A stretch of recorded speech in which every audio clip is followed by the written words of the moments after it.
আসসালামু আলাইকুম, আমি লিমা। আপনারা দেখছেন অরণ্য রান্নাঘর। আজকে আমার আম্মু আলু দিয়ে দেশি মুরগির ঝোল রান্না করবে। তার জন্য প্রথমে কয়েক টুকরা আলু নুন ও হলুদ দিয়ে ভালো করে লাল লাল করে ভেজে উঠিয়ে রাখবে। দেখুন আলুগুলো প্রায় ভাজা হয়ে গেছে, এখন উঠিয়ে রাখছে। এবার মাংস রান্না করার জন্য সামান্য একটু তেল দিতে হবে। এরপর বাটা মশলাগুলো অ্যাড করতে হবে। লবণ, হলুদ ও মরিচের গুঁড়া দিয়ে ভালোভাবে নেড়ে চেড়ে কষিয়ে নিতে হবে যতক্ষণ পর্যন্ত কড়াইয়ের নিচে না লেগে যায়। খুব ভালো করে কষানোর পর মাংসগুলো আমরা দিয়ে দেব। মাংসটা দেওয়ার পর খুব ভালোভাবে নাড়তে হবে যাতে নিচে না ধরে যায়। মাংসগুলো নেড়ে নেড়ে ভালোভাবে ভাজতে হবে। দেখুন আমাদের মাংসটা প্রায় ভাজা শেষ।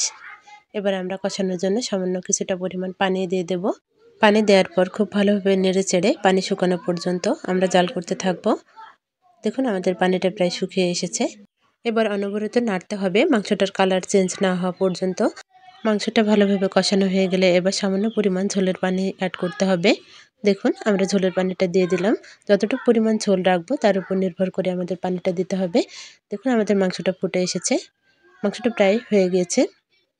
আমরা যতটুকু পরিমাণ ঝোল রাখবো সেই অনুপাতে আমরা মাংসটা নামিয়ে নিলাম। আমাদের দেশি মুরগির ঝোল কিন্তু একদম রেডি। তো সবাই ভালো থাকবেন, সুস্থ থাকবেন আর অবশ্যই আমাদের চ্যানেলটাকে সাবস্ক্রাইব করবেন। আল্লাহ হাফেজ।